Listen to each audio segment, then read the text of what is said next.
ഉത്തർപ്രദേശിൽ CRPF ജവാന് ക്രൂരമർദ്ദനം. Mirzapur railway സ്റ്റേഷനിൽ വെച്ച് കൻവാർ തീർത്ഥാടകരാണ് ജവാനെ നിലത്തിട്ട് ചവിട്ടുകയും അടിക്കുകയും ചെയ്തത്. ടിക്കറ്റ് എടുക്കുന്നതുമായി ബന്ധപ്പെട്ട വിഷയമാണ് മർദ്ദനത്തിന് കാരണമെന്നാണ് റിപ്പോർട്ടുകൾ. ഇതിന്റെ വീഡിയോ പുറത്തുവന്നതോടെ വലിയ വിവാദമായിരിക്കുകയാണ് സംഭവം. ശിവഭക്തരാണ് കൻവാരികൾ. റെയിൽവേ സ്റ്റേഷനിൽ നിന്നുള്ള സിസിടിവി ദൃശ്യങ്ങൾ പുറത്തുവന്നതോടെ വലിയ പ്രതിഷേധമുയരുകയും പോലീസ് ഇടപെടുകയും ചെയ്തു. തീർത്ഥാടകർക്കെതിരെ പോലീസ് കേസെടുക്കുകയും 7 പേരെ അറസ്റ്റ് ചെയ്യുകയും ഉണ്ടായി. കാവി വസ്ത്രം ധരിച്ച കൻവാർ തീർത്ഥാടകർ സിആർപിഎഫ് ജവാനെ മർദ്ദിക്കുന്നു സിസിടിവി ദൃശ്യത്തിൽ വ്യക്തമായി കാണുന്നുണ്ട്. ഒരാൾ തടയാൻ ശ്രമിക്കുന്നതും മറ്റുള്ളവർ നോക്കി നിൽക്കുന്നതും വീഡിയോയിൽ കാണാം. ആർപിഎഫ് ഉദ്യോഗസ്ഥർ സ്ഥലത്തെത്തി സംഭവത്തിന്റെ വിശദാംശങ്ങൾ ചോദിച്ചറിഞ്ഞു. ജവാനും സംഭവ സ്ഥലത്തുണ്ടായിരുന്നവരും വിവരങ്ങൾ കൈമാറി. തുടർന്നാണ് കൻവാർ തീർത്ഥാടകർക്കെതിരെ കേസെടുത്തത്. 7 പേരെ അറസ്റ്റ് ചെയ്തുവെന്ന് ആർപിഎഫ് ഇൻസ്പെക്ടർ ചമൻ സിംഗ് തോമർ പറഞ്ഞു.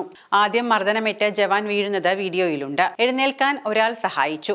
അതിനുശേഷവും ജവാനെ ചവിട്ടുകയും അടിക്കുകയും ചെയ്യുന്നുണ്ട് വീഡിയോയിൽ. ഗംഗാ നദിയിൽ നിന്ന് വെള്ളവുമായി ശിവക്ഷേത്രത്തിലേക്ക് പോകുന്ന ചടങ്ങാണ് കൻവാർ യാത്ര. ജൂലൈ 11 മുതൽ 23 വരെ നടക്കുന്ന തീർത്ഥാടനത്തിൽ ആയിരക്കണക്കിന് വിശ്വാസികൾ പങ്കെടുക്കാറുണ്ട്. ഹിന്ദു വിശ്വാസപ്രകാരം ശ്രാവൺ മാസത്തിലാണ് ഈ തീർത്ഥാടനം. ഉത്തർപ്രദേശിലെ ക്രമസമാധാനം പൂർണ്ണമായും തകർന്നുവെന്നാണ് വീഡിയോ പങ്കുവച്ച സോഷ്യൽ മീഡിയയിൽ ചിലർ അഭിപ്രായപ്പെടുന്നത്. കൻവാർ തീർത്ഥാടകർ അക്രമം നടത്തിയ വാർത്തകൾ നേരത്തെയും ഉണ്ടായിരുന്നു. മീരാപൂർ ഹൈവേയിൽ കടയുടമയുടെ പേര് പരസ്യപ്പെടുത്തിയില്ല എന്നാരോപിച്ച് ഇവർ കഴിഞ്ഞ ദിവസം കടകൾ തകർത്തിരുന്നു. ഭക്ഷണം കഴിച്ചിറങ്ങിയ ശേഷമായിരുന്നു മർദ്ദനം. ഉള്ളി ഉപയോഗിച്ച് ഭക്ഷണം ഉണ്ടാക്കി എന്ന് പറഞ്ഞാണ് മുസാഫർ നഗറിലെ മറ്റൊരു കട തകർത്തത്. കൻവാർ തീർത്ഥാടക വേളയിൽ കടയുടമകളുടെ പേര് പരസ്യപ്പെടുത്തണം എന്ന് കഴിഞ്ഞ വർഷം ഉത്തർപ്രദേശ് ഉത്തരാഖണ്ഡ് സർക്കാരുകൾ ഉത്തരവിട്ടതും വിവാദമായിരുന്നു.